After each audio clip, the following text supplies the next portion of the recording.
So Rob and I have been talking a lot about email. Actually, the four of us have been talking about email for a while, or communication. But Rob's been commiserating with having so many emails that he feels like he's about to drown. About 80 or so, I think, yesterday.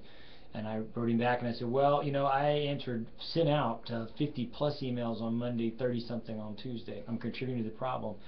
And I think this is kind of the issue relative to the communication crisis that we have. You guys know that I'm the faculty president for this year, I assume just for this year. And I've already seen this crisis, or this problem, kind of magnified even in this role. It's been growing. We've been talking about it for a while. It's like, how do you communicate with someone?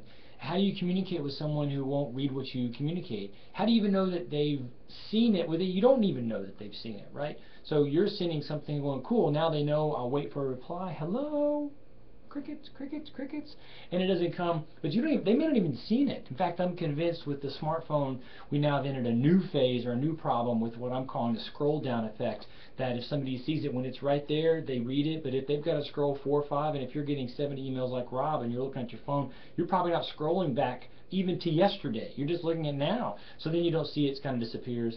If you don't check on Outlook, it's gone. I mean, I've emailed you, James, a couple of times, and I don't think you're ignoring me, obviously, and I don't think it's just you're busy. I think you don't see it, which is, again, communication crisis. We're in something big, and I don't even know the answer, but as you were talking, Brian, the last time about the start of the semester, I mean, this is kind of where we are in you need to tell the students, here's what's going on, and you let them know, here's how you pass my class, you let them know, here's what I want you to do be successful, here's what I'm thinking, here's the syllabus, here's instructions. I think I told all of you that the last 2 semesters I did a really, what I thought, fun assessment for students that involved role-playing. They had to write something. The first semester I did it, complete disaster. And it was a disaster primarily because people didn't do what I told them to do. So I thought, you know what, my fault. I wrote huge instructions, like 2 whole pages. That was dumb in a society that no longer uses instructions, right? So I thought, well, this time I'll have those same instructions, but I'll also make sure that I've got a video, just like this. I did a video of me talking, and I also did a screen capture video on Blackboard. Here, go here, do this. It was a little better, not really. Again, convinced students just didn't do it. They weren't listening, right? Communication crisis. And it's the funny part, and I don't really have a solution. I'm just kind of expressing. I don't think I'm venting. Maybe I'm venting. I'd love it if somebody would write in the comments below to the 4 professors here and tell us what the solution is. I don't think there is a solution. Here's what I've tried to do as it relates to me being the president. I've said, you know what?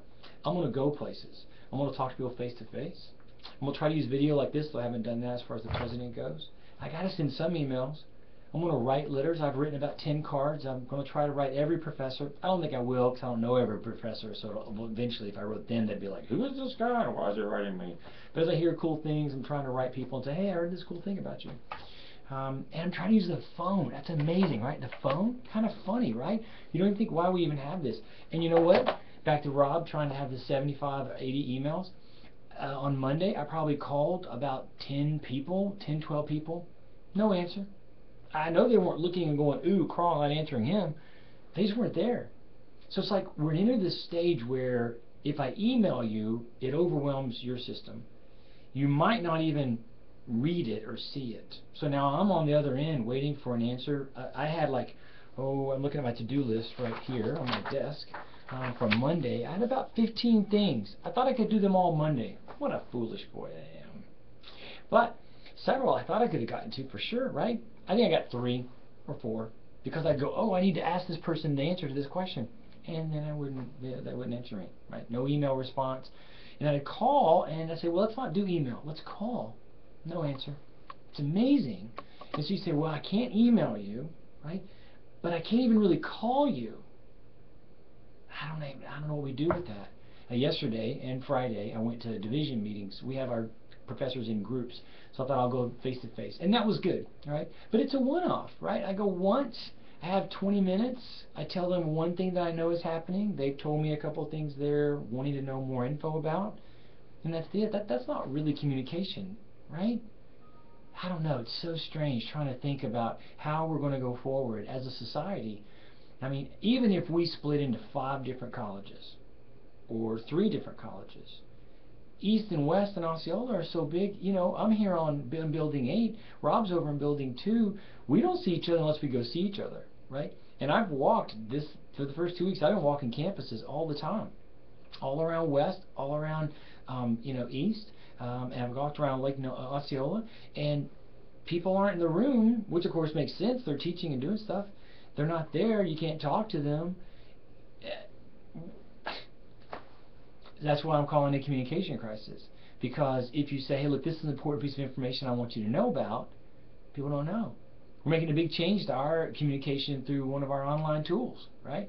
And so we sent an email about it Monday a week ago to say, hey, here it's coming. People don't know. I've had deans tell me they didn't know, and they got the email. I sent a follow-up email to the adjuncts, and several of them said, well, I didn't know. And so it's like, wow, I don't know the answer. I told Rob one of the things that I'm thinking about, that I'm trying to do, is I think I've over-relied on email, so I'm trying to cut back. I'm going back to the phone, using my phone, trying to text more, right? Maybe I need to try to do more things on Facebook, or maybe I need to join LinkedIn or Twitter. I've not joined either of those. Maybe I need to try to communicate from there. What I'm trying to do, though, is be willing to do a lot less. And then maybe in doing a lot less, do that better, and then I've only got a few people to try to communicate with. I don't know. It's almost like the world won't let you do less. Because of those 50 emails, probably 30 of those were replies, right? People were reaching out to me. Meetings, I was at a meeting this morning for 4 or 5 hours. Anyway, it's not a good day. I mean, it's a good day, right? We're here talking. We're using a thing like YouTube to try to communicate with each other. We won't see each other, the four of us. But it's interesting as we're going forward. And I think we're going to need to try to really think about how to be creative in our communication. And, yeah, I don't know. But it's a communication crisis, and we need to start paying more attention to it, even more than we have. All right, this was long, too long. All right, talk to you soon. See you guys.